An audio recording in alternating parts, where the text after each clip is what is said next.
We've been going through a series of sermons about King David. We still have more sermons to go on that. But as we've been through our series, this is kind of the top of the mountain, and we're coming down a little bit. And what I mean by that is it seems like David's life, as we've been studying it, just one steady climb of spirituality. I mean, everything was working out for David. The killing giants and becomes king, and just everybody loves him, and everything is working out. There's a verse in 2 Samuel 8 where it says that the Lord was with David wherever he went, and just everything is clicking along 100%. But then there's this bad moment. And if you're familiar with David's story, you already know what the bad moment is, and you already know. And the first time you read it, one thing that gets lost for me, and I've read it several different times through the years, is that you can kind of get not jaded to it, but you can forget the shock that you had the first time you were aware of it. If you were to write a fiction story about a hero like whoever it was, Harry Potter or Huckleberry Finn or whatever, it's hard to imagine the hero that you had established, whoever that hero was, taking a fall quite as far as David's going to fall in this story here. It's hard to imagine, even in a fiction book, to see something like that go on. And yet David does it. And I would imagine the first time a lot of people read it, it's just hard to imagine how could somebody who had everything going for him the way David did walk away from that. And so I think it's worth thinking about, because you may not realize it, but what Trent was talking about there, in communion, if Christ has died for you, if you've been paid for by His blood and heaven awaits, I mean, you're uniquely blessed. I mean, and it may not feel like that all the time, and there's certainly some dark moments for all of us, but God has given so much on the other side for us ahead of time, and all He asks is that we just hold on to Him and trust Him, and yet sometimes for every one of us, that's such a hard ask. And most of us are aware of different times in our lives where we've had those valleys, where we've walked away from God for one reason or another. And I don't think David's story then should be completely foreign. And probably none of you have made all the same choices David did. I mean, I hope not, at least, as he goes through this thing. But again, we all know what it's like to walk away from God for a season. And so David's story gives us a lot of guidance for what we should do when that happens. And the same exciting part about David, where we can learn through his victories, we also can learn from David's failures, because even in the middle of this awfulness, he remains a man after God's heart. When it's very bold to him and he can see it clearly, he wants to follow God. But he's like all of us. We're made of meat, and it's very easy to get sidetracked. So I want to look at David's story and see how he fell down, and then also see what he did to kind of get himself back in line, and hopefully we can learn some things from that too. Now, because it's such a long story. It's 2 Samuel chapter 11, all of it, and most of 2 Samuel chapter 12 that we'd be doing. I'm not going to put every verse on the screen. So if you want to read in your Bible, that's where it's at, 2 Samuel chapter 11 and 12. But I'm just going to tell you the story. So if you're okay with that, you can just follow along that way. But like I said, if you want to read along, it's 2 Samuel chapter 11 and 12. It starts off, as you read through that, in the spring of the year when most of the kings are heading off to war, that David stayed home. In the spring of the year when most of the kings are doing battles and stuff, it says David sends his army. And the word send is an important word all the way through this chapter and the next one. A lot of sending going on. David has become king. He's very powerful. He's just sending all the time. And we'll talk about that more here in a minute. But he sends his army away. There's things to do. There's things that need to be handled there, but he's not part of it. And I think in American culture, you can miss the weight of some of that. I mean, we don't expect Biden to go to the front line, or Trump or Obama or whoever else. We don't expect that even. We don't expect any of our presidents to go to the front line. And if one of them does go to the front and visit soldiers, it's normally a news event. Hey, can you believe it? The president showed up today unexpectedly. They're on the front lines, and it'll be on the news. We don't expect it. But they did expect it. And in part because that verse I told you, the Lord was with David wherever he went. And so David's not a good luck charm for the army, but they know that if David's here with us, God's going to bless it. And David clearly has God's blessing, but he's not doing it. He's staying at home. He sends the army away and chooses just to rest up. And we don't know for sure why. David's probably getting close to 50 at this point. So maybe having to use the track a lot more around the palace there than he used to. He's eating more salad than he ever thought he would need to eat, and watching his fiber, intake, those kind of things. Maybe it says when David was a younger man that women would sing songs when he came into town. Well, they're not singing like they used to. They're not singing songs anymore. And Julia's told me that, my wife, that when I was younger, I was a lot funnier than I am now that I'm old. And some of that's happening, but it's not just his wife saying it, his people are saying it. He's just not quite got the same sparkle in his eye that he used to have. And so he's feeling older, and he sent the army away, and he's at home, and he comes because of that to a crossroads. And the first crossroad is, what do you do when you're bored? When you've got all the time in the world on your hands and you're just sitting around and you're bored, what do you do? What do you do then? Now, my grandmother used to say that idle hands is the devil's workshop. And scratch, she would say, it me and the devil. Scratch is sitting there on your shoulder. And you need to, grandma was like my grandmother. She kind of spooky about some of those things. But anyway, you'd think about it, and that the devil was watching. And he's just watching for somebody who's bored and got nothing. And I think there's some truth to that. I think when you've got all this time on your hands, your mind starts to chase, well, what could I do? Well, what could I get myself into? And if you don't watch out, you get yourself into something stupid and something that you regret. I've talked about it a couple of different times. There's an Alcoholics Anonymous that you should HALT, HALT, whenever you're hungry, angry, lonely, or tired. If you're hungry, angry, lonely, or tired, you'll make a bad decision. So you need to be careful. And certainly with like an addiction like alcohol, you could see how that could happen. If you were hungry or angry or lonely or tired, angry, I deserve it. After the awful day I had, I deserve to take a drink. Or if you were really lonely, nobody cares about me anyway, and you just talk yourself into doing something stupid because you're in a bad place. And bored is like that. When you're bored, you're just in a bad place. And if you don't watch out, you'll cave into your worst impulses.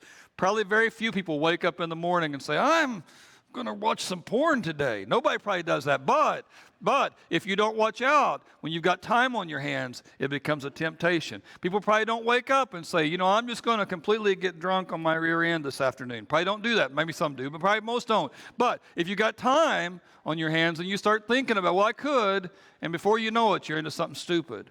And so be careful. The Bible in different places says we're to be alert and of sober mind because our enemy, the devil, is roaring around. He's prowling, right? Like a roaring lion seeking someone to devour.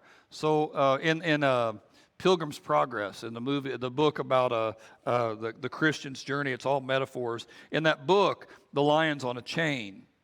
And as long as you stay on the path, you'll be fine. But if you get off the path, the claws are right there. He's on a chain, and you got to walk past him, and he'll get you. And I think that's an interesting picture.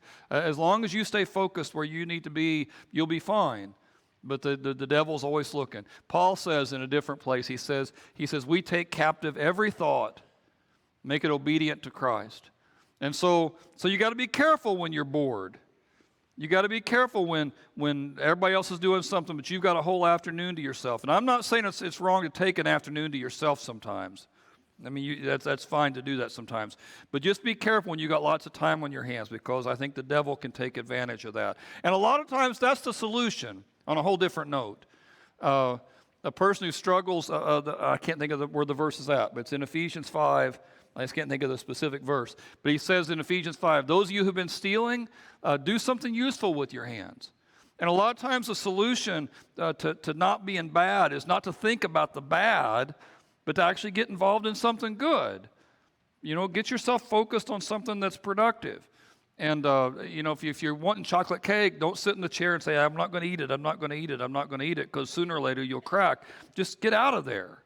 Go do something else. And so David could have done that, but he doesn't. He sent the army away, and he's there at the house. And it says he gets up in the afternoon, like he had taken a little afternoon nap. His sun was really hot. And he gets up in the early evening, and he looks out from his palace window. His palace is with the tallest building in town, and he's higher than everybody else. And he sees just not too far away there in another house, there's a lady, and she's taken a bath. And she's very beautiful, and he starts thinking, which gets him to that second crossroads. What do you do when you're tempted? Now you could read that and say to yourself, if there was a naked woman in the yard across from me, I might be tempted too. And be tempted because of that to put some of the blame on Bathsheba. But it's interesting, the Bible never does that. She probably had no idea anybody was watching her. She's on the top of a roof. It's not a sloped roof like we would have. It's a flat roof. She's probably in the middle of it. She doesn't think any of her neighbors can see. Really, the only person who could possibly see her would be David at the tallest house in town there. And she probably doesn't even think about somebody could be watching her. It didn't even occur to her. The water's been on top of the roof all day long. It's the hottest the water's going to be. And they don't have hot water heaters. It's probably what people did. And you could expect a certain reasonable amount of privacy. So it's probably not her fault at all. But David sees her there, and he starts thinking about this thing. He starts thinking about, hey, that's a pretty good-looking woman. I wonder what's going on. So he sends some guys to find out. He sends some guys to go find out and find out who she is. And one of the guys comes back and says, hey, isn't that Bathsheba, the daughter of Eliam, the wife of Uriah? Which is an unusual way to introduce somebody in that time period. It was very common to introduce them by their dad. That was like, is that Jeff? He's a son of Ed. That was common. But it was not common to say, hey, that's somebody's wife. And you can almost picture the servant thinking, I know what you're thinking. I know what you got going on in your head. That's somebody's wife. You don't want to, you get that thought out of your head. That's not who you want to be thinking about. Because he can see the royal wheels turning there. And says, you need to go a different direction. And at some level, the servant's taking some risk there. The servant's taking a little bit of a risk bringing it up because, he's a king. He can do whatever he wants. And so he's trying to warn David. Now, I've mentioned this before. I've told this story before, the David and Bathsheba. And when I've mentioned it, I think it's helpful to think about traffic lights. When you're driving down the road and you see a red light, what are you supposed to do? One person knew the answer out of all of you. Work with me on this. I ask for so little. I really do. Work with me on this here. You see a red light, you're supposed to stop. If you see a green light, of course, you can go. If you see a yellow light, you're supposed to...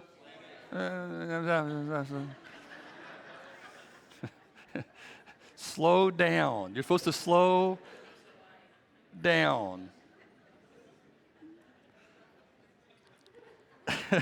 It never fails. Anyway, the yellow light supposed to slow down, right? But we don't, right? Sometimes we see the yellow light. I can make it, and you speed up. You try to get through it as quick as you can, right?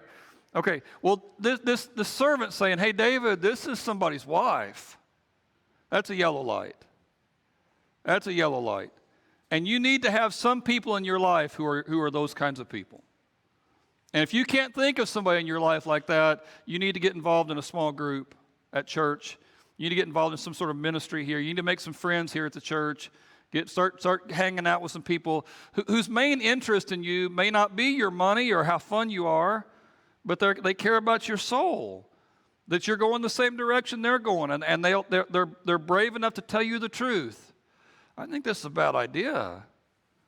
None of us enjoy hearing that when we're in the middle of a bad idea, the same way we don't like seeing a yellow light. But you need somebody that say, hey, listen, I don't know if this is what you want to do. I think you need to think through this a little bit. But it flashes, and David did what most of you did. He just ran right through it. He didn't stop at the yellow light at all. And it says he sends people to go get her. And she comes to him and he sleeps with her, and then she goes home. And a few days later, she sends him a message: "I'm pregnant. I'm pregnant, and it can't be my husband's. He's not here. He's battling. He's in the army. He's not around." And it was very dangerous for a woman in that era to be pregnant when it could not be her husband. And I think she's letting David know, I'm not going to die for this all by myself here. I mean, what are we going to do? Now, there are some people who think that, I've told you already, that she's pursuing him somehow. And I don't know that I agree with that. Like I said, but even if she is, the text puts all the blame on David. It puts all the blame on David. David was the king. David was God's man. David was the one who was blessed uniquely. David should have known better. There are other people who go the other extreme and say that David has raped her somehow, that he sent people to get her, and then that he's the king. So, and certainly in a Me Too kind of thinking of this, he's got all the power. You know, like I said, women were singing songs about him. David was the guy who teenage girls had posters of him in their room, right? And he's super rich, and he's super famous, and he's super powerful, and he takes advantage of all that. And whether he physically pushes her too, I don't think he did. But whether he does or does not, it's all his problem. He created the mess. He did everything he could to make it, and now she's pregnant. What are we going to do? And it takes David to the third crossroads. What do you do when you've fallen? You've already done the stupid thing, and now it's been done, so what do you do next? David tries to cover it up. That's his first motion. He calls Uriah the Hittite. He calls him back from the front. And he says, hey, how's it going up there on the front? And Uriah says, pretty rough. And he says, okay, well, I just wanted to hear from you, and won't you go home and see your wife? And so he's hoping Uriah will go home, but Uriah doesn't go home because that's not right. All my comrades, all my brothers in arms are out there they're fighting. And Uriah won't go home. He stays with the soldiers at the barracks there at the palace. And David's told Uriah didn't go home. So he calls him back the next day. Hey, I heard you didn't go home. What's going on? Well, I can't go home. All the troops are out there. That's where I should be. I'm not going to go home and be with my wife and eat and drink and clean up. If all the troops are out there, that's where I should be. I should be with the soldier. I'm a soldier. And it has to sting David a little bit, all of this. It has to smack him a little bit. But he just keeps doubling down. David gets him drunk. Invites him over that night and keeps serving him wine and gets him drunk. And says, well, okay, go on home, see your wife. And he still doesn't do it. Uriah drunk is still a better man than David sober.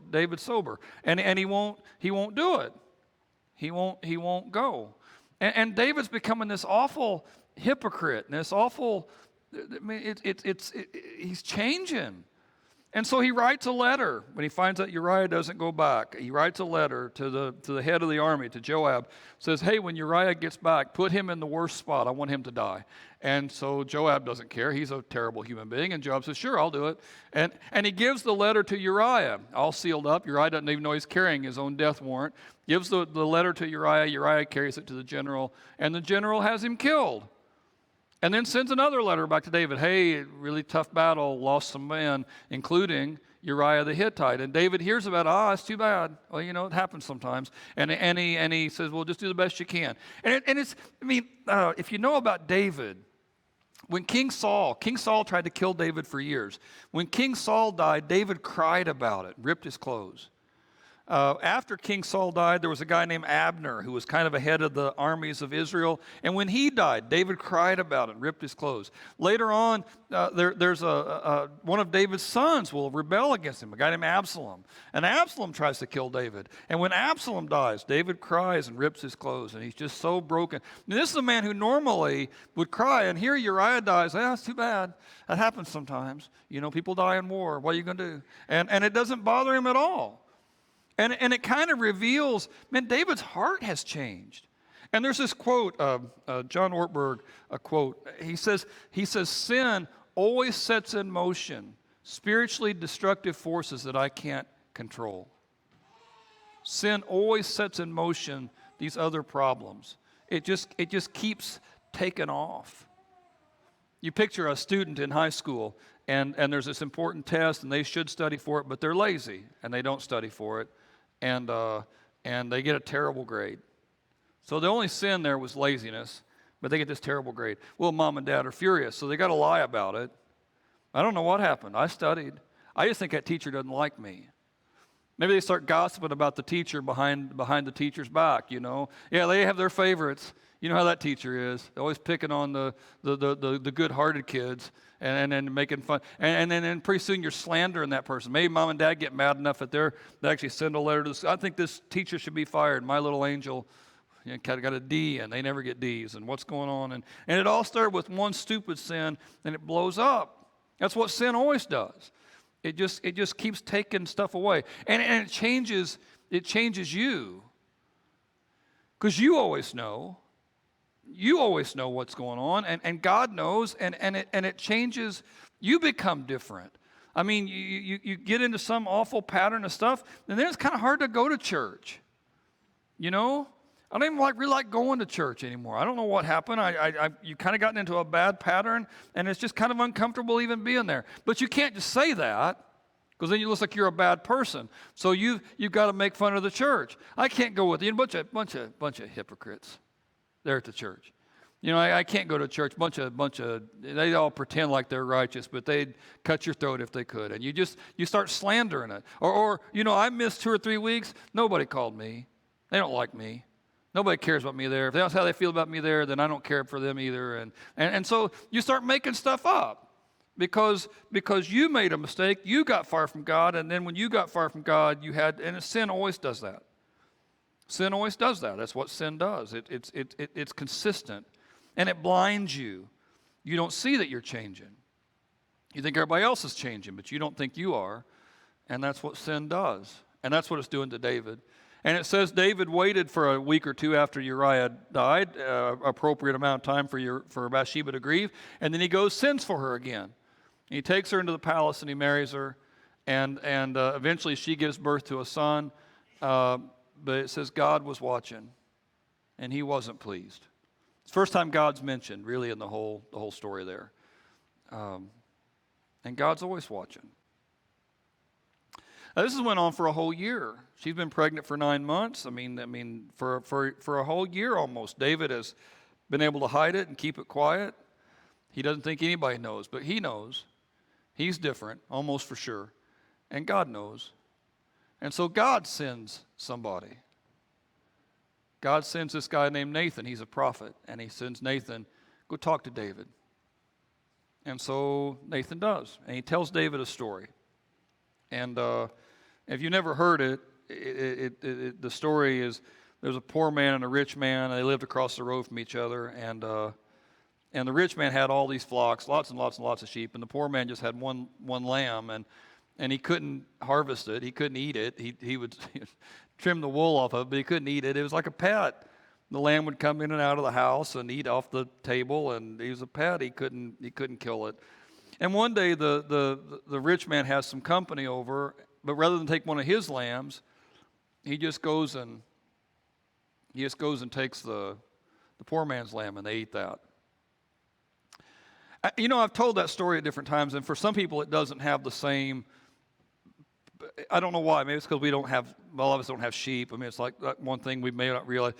Sometimes the pet part's what you want to emphasize. I remember hearing a story a long time ago about a bunch of redneck 20-year-olds, and they're out shooting behind the house, shooting at targets, and one of them thinks it'll be funny to kill the old lady's dog next door. So she got one of those little Scottish Terrier kind of looking dogs, and they shoot at it 2 or 3 times and kill it, and it's all she had. She laid in the same bed with her at night, and they just killed it because it would be funny. It's that kind of story. And David hears the story, and he's just furious.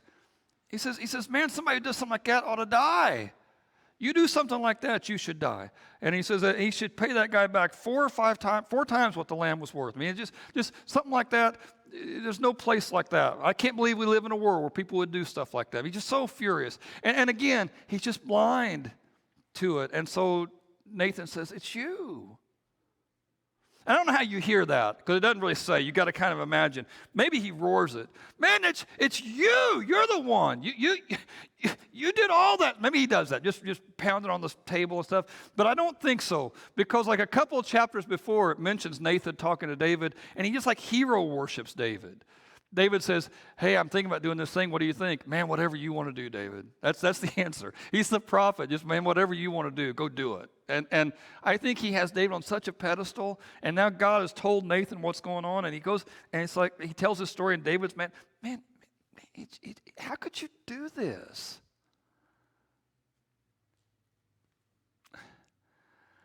I had a friend a long time ago in Tennessee, and he divorced his wife for another woman, and moved out of the house, and he quickly made the money stuff right, but he left the wife, left the kids, and he left the church and all that because it was him. He was doing the wrong thing, and we kind of got on him about it. And anyway, he left, and that was. And I saw him a few months later, came back, and he'd had this conversation. He'd had his boy over for the weekend, right? And he's like 6 or 7 years old, and had his kid over for the weekend, and the kid asked Dad that. How could you do this? I don't think he said it like that, but that was the question. Well, don't you like us anymore? And the weird thing for Dad is he really hadn't even thought about it like that. His wife hadn't been nice to him. That was his thinking. His wife hadn't met all of his needs. That's how he thought about it. Now here's a woman who will, and I'm just looking out for myself. I don't think he really. And then suddenly you get this little broken-hearted kid. How could you do this? I think that's how Nathan's talking. I mean, we all looked up to you. I mean, we all thought you were the very best kind of person, and God blessed you at every turn, and he would have blessed you more if you'd have asked him. I mean, whatever you needed, and then you take another man's wife, and how's this even possible that you could do something like this?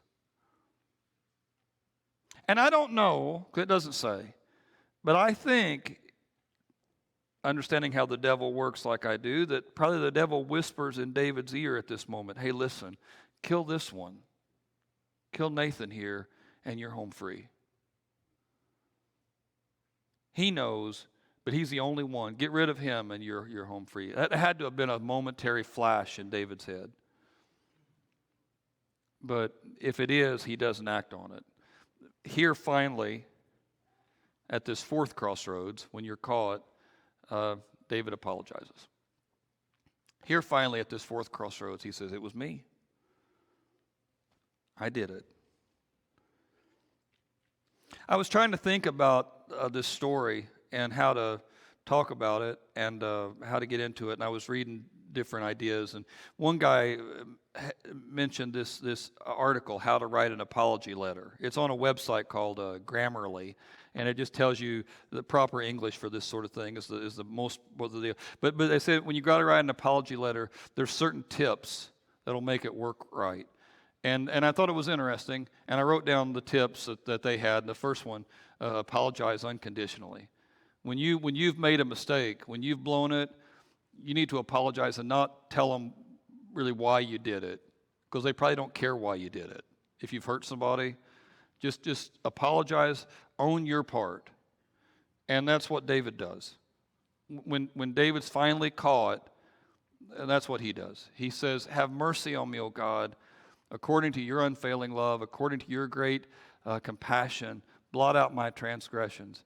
Wash away my iniquity and cleanse me from my sin, because I know my transgression, and my sin is always before me. He doesn't blame God. He doesn't say, it's a really tough stretch there, God. It's really under a lot of stress. Doesn't do any of that. God, it was me. I did it. I made the mistake. And when your eyes are open and you see that, that's how you should start with God. Just be honest. Maybe how you should start with other people too, but for sure how you start with God. On that Grammarly thing, the second tip was you acknowledge the impact of it. Acknowledge how it hurt the other person. And again, try to keep yourself out of it. Just, I see what I did to you. I see how it hurt you. I see how it broke you. And be honest about that. David does that too. He says, against you, God, and you only have I sinned. And I've done what's evil in your sight. So you're right in your verdict, and you're justified when you judge. He says, create in me a pure heart, O God, and renew a steadfast spirit within me. Don't cast me from your presence or take your Holy Spirit. I think David is finally seeing that. He sees the impact. I've hurt our relationship, God, and it's all me. You never moved. I did. He says, restore to me the joy of your salvation and grant a willing spirit to sustain me. He says, God, I need you to do it. I've broken everything. It's all me. You were faithful and you were good, and I chose to go a different direction. And he's real upfront about that. And when you're writing your apology letter, you want to do that too. You want to apologize unconditionally. You want to acknowledge what you did and then atone for it. And again, try to avoid, in that Grammarly thing, try to avoid saying things like, just tell me what you want me to do. Tell me how I can make it right. Try to avoid that, because when you do that, it says you're putting the burden on them to do the work. You should do the work. Think about what you need to do to make it right. And David does that too. He says, I'm going to do this. You bring me through this, God. I'm going to tell people I'm going to confess it. I'm going to teach wrongdoers, he says, about your ways, and they'll run back to you. You deliver me from the guilt of bloodshed, God, my Savior, and my tongue will always sing of your righteousness. He says, open my lips, God, and my mouth will declare your praise. So David says, you take this away, no more secrets from me, he says, God. I know the secrecy is part of what got me in this hole. I'm not going to do it anymore. I'm going to change. He tells God what he's going to do. He says, you don't desire a burnt offering, or I'd bring it. You don't take any pleasure in that. He says, my sacrifice, God's a broken spirit, a broken and contrite heart. God, you're not going to despise that, and that's my offering to you. David says, how I'm going to make it right is I'm going to come to you humble, and I'm going to stay humble. I'm not going to take all this power like I did before. I'm going to grow. And so when you're writing your apology, you do all that. And then the last thing, assure them that you've learned your lesson. Assure them that it's going to be different from now on. And David does that too. Now this next couple verses, it's the same section. It's all in Psalm 51. Psalm 51 is where David wrote after Bathsheba. It's fantastic, the whole psalm. And I like the NIV version. That's the version I first read when I first heard it, and that's the version that sticks in my head. But I was looking at some different versions, and the New Living Translation, this next part, I took it out of there because I think it's powerful how it says it. So I did change translations. He says, purify me from my sin. The NIV says, cleanse me with hyssop, God, which is what they would have done then, like in a sacrifice kind of thing. They simplify it. Just purify me from my sin, and I'll be clean. Wash me, and I'll be whiter than snow. And then it says this here. This was the verse I liked. He says, give me back my joy again, because you've broken me. The NIV says you've crushed my bones, which I like that, actually. That's a little more evocative than you've broken me. But give me back my joy again.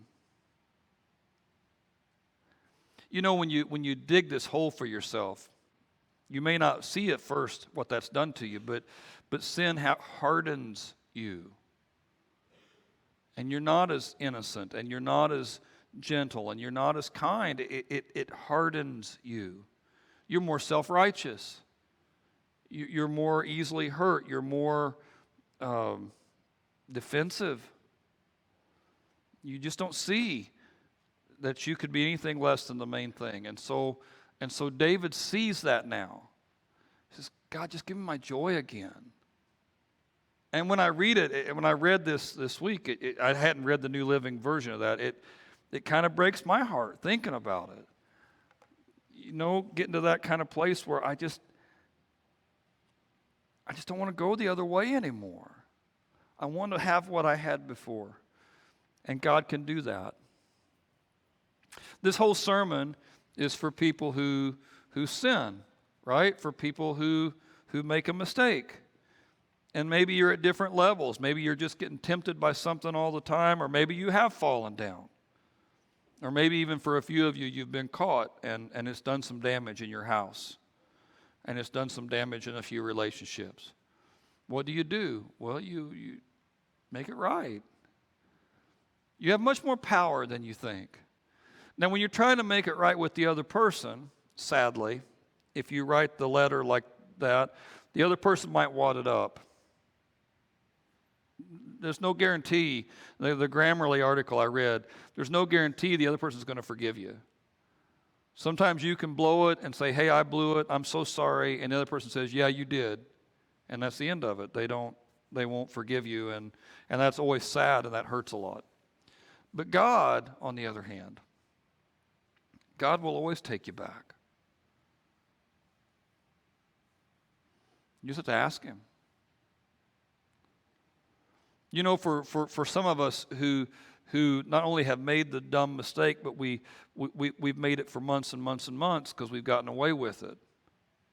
There's been this whole pattern of sin that's taken me far away from God. It's hard to imagine. Or maybe it's a thing you've blown it, and you ask God to forgive you, and you blew it again, and you ask God to forgive you. You've done that a dozen times, and now it's kind of getting hard to keep asking. I mean, just the very act of asking again feels stupid to you. It makes you feel stupid. You know? Like even as I'm asking God to forgive me for it, I'll never do it again. In my head, I think I probably will do it again. And it's hard to even ask God, how broken I am. And it's just so hard to come to him again. I still tell you to go to him again. And it's partly because of this. It's certainly because of heaven and all the other things, but you can have joy and life now. I mean, this is what it means to be in God's hand. This is what it means to have his blessing, the peace and the joy and the power and the purpose that comes from being a child of God. And you just can't ever do enough bad stuff to fall out of his favor. Not forever. Not if you turn around. Most of you have not stolen another person's wife. I'm guessing even less of you have killed a man afterward. Right? I mean, most of you haven't done that. And yet God took David back. And he'll take you back. So we're going to pray here at the end of the service. And if anybody needs to come to God about anything, maybe about what we talked about or maybe about something else, I want you to know there'll be people in the front here willing to pray, people in the back willing to pray. All you got to do is ask them. Just pray for me. You don't have to even say what it's about. God knows. God, just pray for me. And as they're praying for you, you pray and hand it over to God. If you don't come forward and you're there with somebody else and you need to pray it where you're at. And if it's not just God that you've hurt, but maybe the person beside you, then tell them too that you're sorry.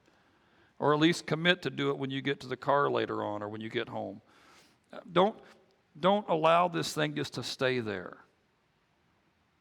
It's just too damaging. Let me pray for us. Dear Lord God, I thank you for this group. I pray, Father, for them as we're here at the end of our service.